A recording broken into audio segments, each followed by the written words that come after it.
नमस्कार साथियों, स्वागत है आप सभी का आपके पसंदीदा प्लेटफॉर्म द ऑफिसर्स एकेडमी पर। आप सभी के बीच में मैं डॉक्टर जितेंद्र पांडे।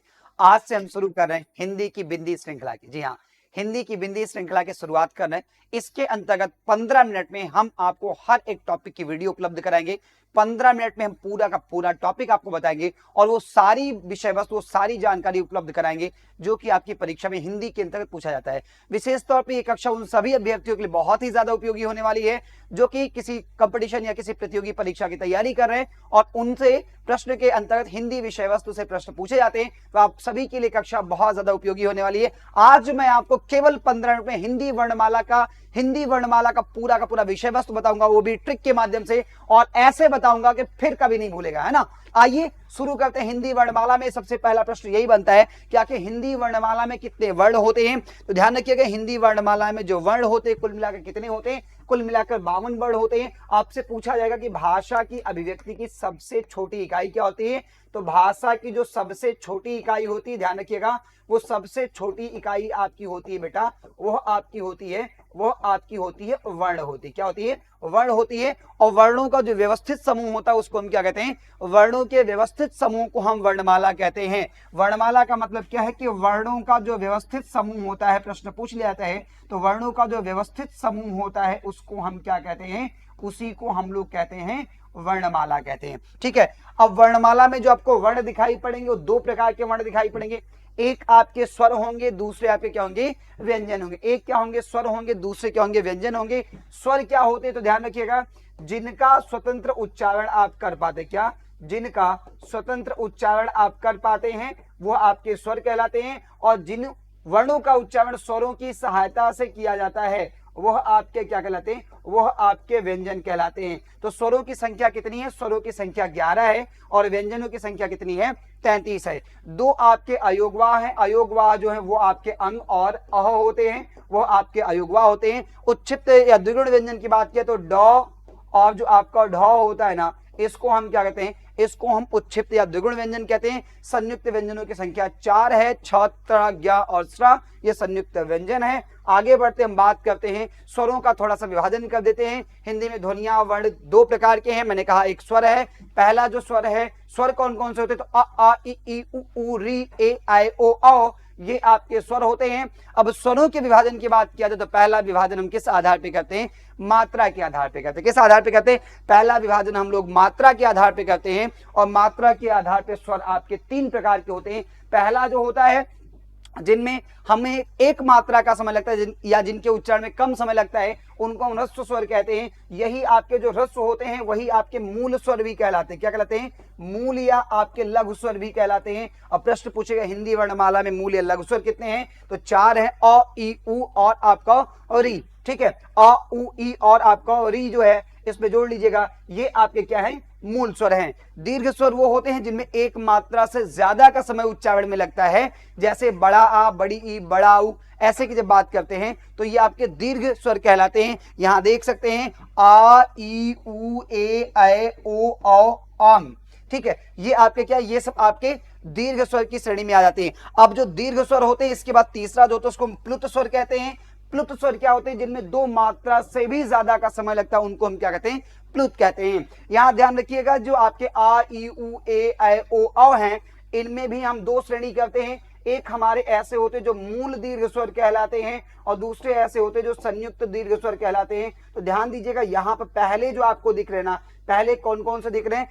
आ, आपका आ हो जाए, ई हो जाए और उ हो जाए, ये क्या है? ये आपके मूल दीर्घ स्वर हैं क्योंकि मूल स्वरों के जुड़ने से बनते हैं। ए, ऐ, ओ, औ जो है ये आपके संयुक्त दीर्घ स्वर हैं क्योंकि ए जो बनता है आप जानते आ और ई के मिलने से बनता है। ठीक है, ऐसे आपका ओ जो है आ और उ के मिलने से बनता है ये आपका। तो इनको हम कहते हैं, इनको हम संयुक्त दीर्घ स्वर कहते हैं, यानी कि भिन्न स्वरों के आपस में जुड़ने से ये स्वर बने हैं तो दीर्घ, लेकिन 2 भिन्न भिन्न स्वरों के जुड़ने से बने हैं।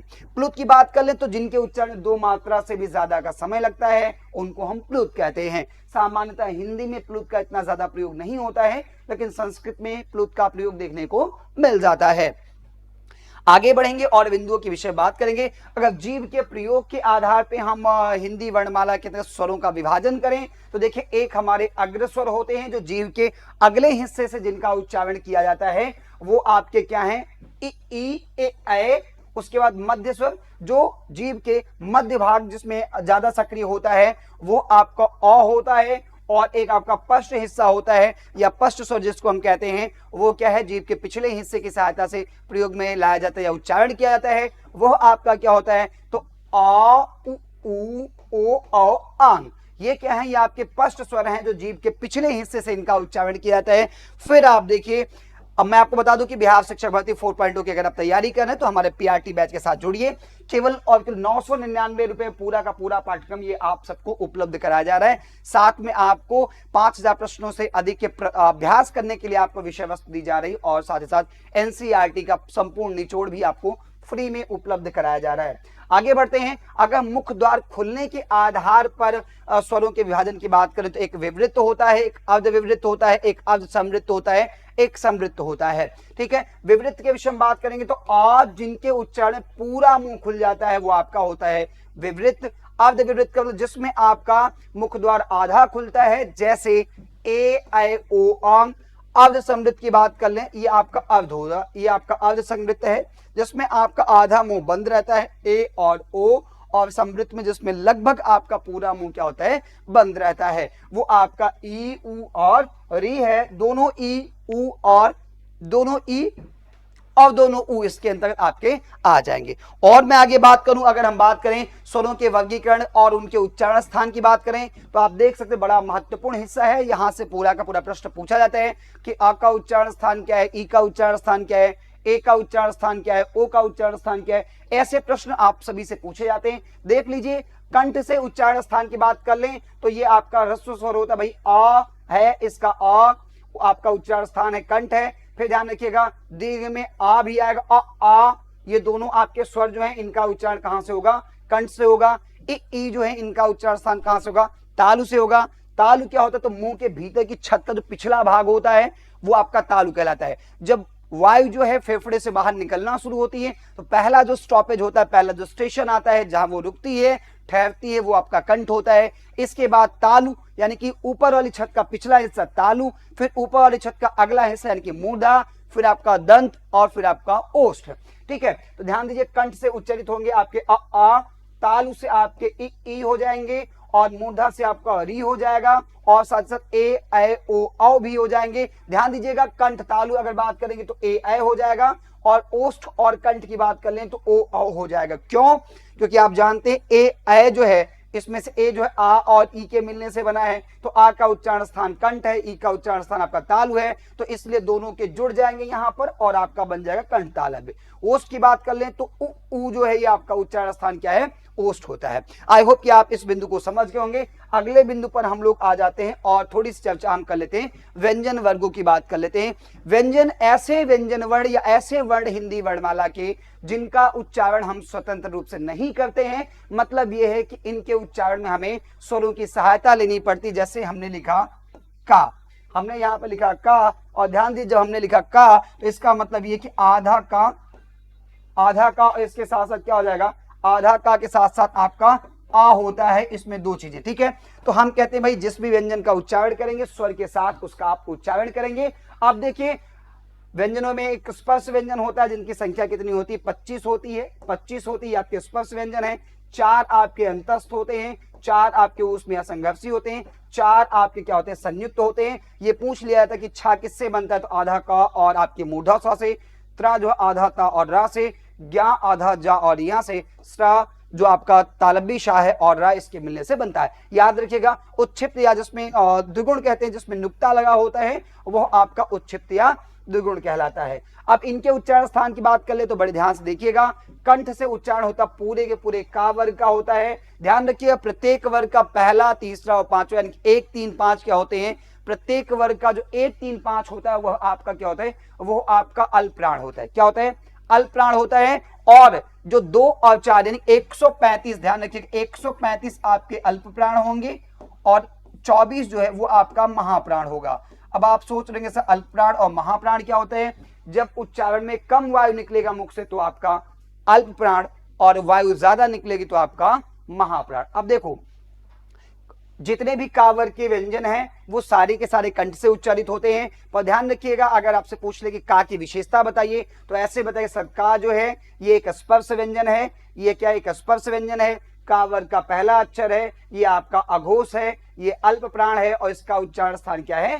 कंठ है। ऐसे अगर आपसे पूछ लिया जाए कि या की विशेषता बताइए, ठीक है, या की विशेषता, या बा की पूछ लिया जाए कि बा की विशेषता बताइए तो बताइएगा सर बा जो है ये पा वर्ग का तीसरा अक्षर है। सर इसका उच्चारण स्थान क्या होता है? इसका उच्चारण स्थान ओष्ठ होता है। ये एक सघोष व्यंजन है और अल्प प्राण है, और ध्यान रखिएगा ये स्पर्श व्यंजन की श्रेणी में आता है। ऐसे ही आप जो व्यंजन वर्ण है इन सभी के विषय में आप क्या कर लीजिए, याद कर लीजिएगा। प्रश्न यहां से बनता है, किसी भी एक व्यंजन वर्ण के कई सारी विशेषताएं आपकी हो सकती हैं। जैसे मैंने कह दिया कि आपको गा की विशेषता बतानी है, तो गा सबसे पहले क्या है? गा सबसे पहले स्पर्श व्यंजन है, फिर का वर्ग का तीसरा अक्षर है, यह सघोष व्यंजन है, ये आपका अल्प प्राण है। अब अघोष सघोष क्या होता है? तो अघोष होता है प्रत्येक वर्ग का एक और दो, यानी कि अगर हम बात कर लें किसकी, अघोष की बात कर लें तो पहला और दूसरा व्यंजन वर्ण जो होता है वो अघोष होता है, तीसरा चौथा पांचवा क्या होता है आपका? वो सघोष होता है। अघोष हम उनको कहते हैं जिनके उच्चारण में जो ध्वनि है उसमें कंपन नहीं होता है, संघर्ष नहीं होता है, घोषत्व नहीं होता है, वो आपके अघोष कहलाते हैं, और जिनमें घोषत्व होता है वो आपके सघोष कहलाते हैं। उम्मीद करता हूं कि आप सब लोग इस विषय वस्तु को, इस जानकारी को बेहतर प्रकार से समझ पाए होंगे। आप सभी का बहुत धन्यवाद द ऑफिसर्स एकेडमी के इस बेहतरीन कक्षा के साथ जुड़ने के लिए। आपको आश्वस्त करते हैं कि आपको ऐसे ही लगातार हिंदी की बिंदी श्रृंखला के अंतर्गत महत्वपूर्ण टॉपिक्स पे हम कम से कम समय में आपको सारगर्भित जानकारी देते रहेंगे। ऐसे ही शानदार वीडियोस के लिए आप हमारे चैनल को सब्सक्राइब कर सकते हैं। वीडियो पसंद आए तो लाइक कीजिएगा और कमेंट करके हमें जरूर बताइएगा। फिलहाल आज के लिए इतने ही। सभी को नमस्कार।